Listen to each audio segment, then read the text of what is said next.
ಕೋಲಾರದಲ್ಲಿ ಮಾನವೀಯತೆಗೆ ಮತ್ತೊಂದು ವಿಜಯಶಾಲಿಯಾಗಿ ತಲೆ ಎತ್ತಿರುವ ಸುಂದರ ಘಟನೆಯೊಂದು ಬೆಳಕಿಗೆ ಬಂದಿದೆ. ಕೋಲಾರದ ಚಿನ್ನದಂತ ಯುವಕ ಎಂದು ಜನಮನದಲ್ಲಿ ಈಗಾಗಲೇ ಸ್ಥಾನ ಪಡೆದಿರುವ ರಾಜೇಂದ್ರ ಹರ್ಷ ಸಾಯಿ ಅವರು ಸುಮಾರು ವರ್ಷಗಳಿಂದ ಗುಡಿಸಲಿನಲ್ಲಿ ವಾಸವಾಗಿದ್ದ ಬಡ ಕುಟುಂಬಕ್ಕೆ ಹೊಸ ಜೀವನದ ದೀಪ ಹಚ್ಚಿದ್ದಾರೆ.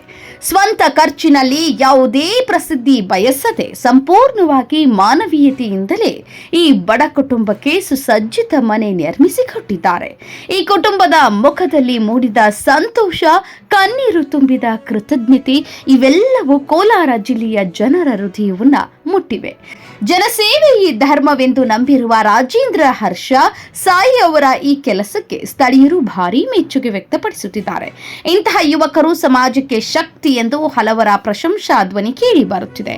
ಕೋಲಾರದಲ್ಲಿ ದಾನಶೀಲತೆ ಮತ್ತು ಮಾನವೀಯತೆಗೆ ಹೊಸ ಅರ್ಥ ನೀಡಿದ ಈ ಮಹತ್ತರ ಸೇವಾ ಕಾರ್ಯ ಈಗ ಎಲ್ಲರಿಗೂ ಪ್ರೇರಣೆಗೊಂಡಿದೆ.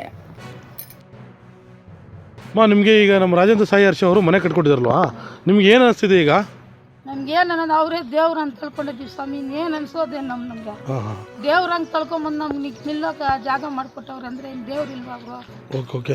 ನೀವು ಎಲ್ಲಿ ಈ ಮನೆಯಲ್ಲಿ ಇರೋದು? ನೀವು ಎಷ್ಟು ವರ್ಷದಿಂದ ಇದ್ದೀರಮ್ಮ ಈ ಮನೆಯಲ್ಲಿ? 40 ವರ್ಷದಿಂದ ಇದ್ದೀವಿ. ಓಕೆ. ಎಷ್ಟು ಜನ ಇದ್ರಿ ಈ ಮನೆಯಲ್ಲಿ ನೀವು? ಇದ್ದೀವಿ, ಒಂದು 6 ಜನ ಇದ್ದೀವಿ. Okay okay.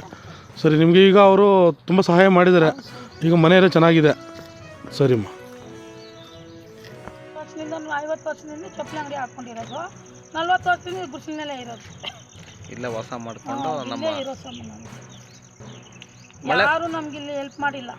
ಮಳೆ ಬಂದಾಗೆಲ್ಲ ಏನ್ ಮಾಡ್ತಾ ಇದ್ರಮ್ಮ? ಸೋರ್ತಾ ಇದ್ದು ಕುತ್ಕೊಂಡು ಮಕ್ಕಳನ್ನ ಹಾಕ್ಬಿಟ್ಟು ಕುತ್ಕೊಂಡಿರೋ ಸಣ್ಣ ಸಣ್ಣ ಮಕ್ಕಳಿದ್ದಾರೆ.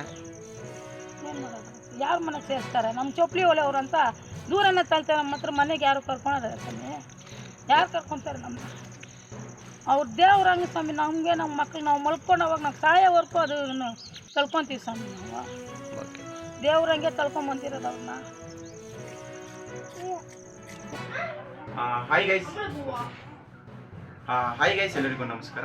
ಇವತ್ತು ನಮ್ಮ ಬಂಗಾರಪೇಟೆಗೆ VK18 ನ್ಯೂಸ್ ಕನ್ನಡ ಚಾನಲ್ ಬಂದಿದ್ದಾರೆ.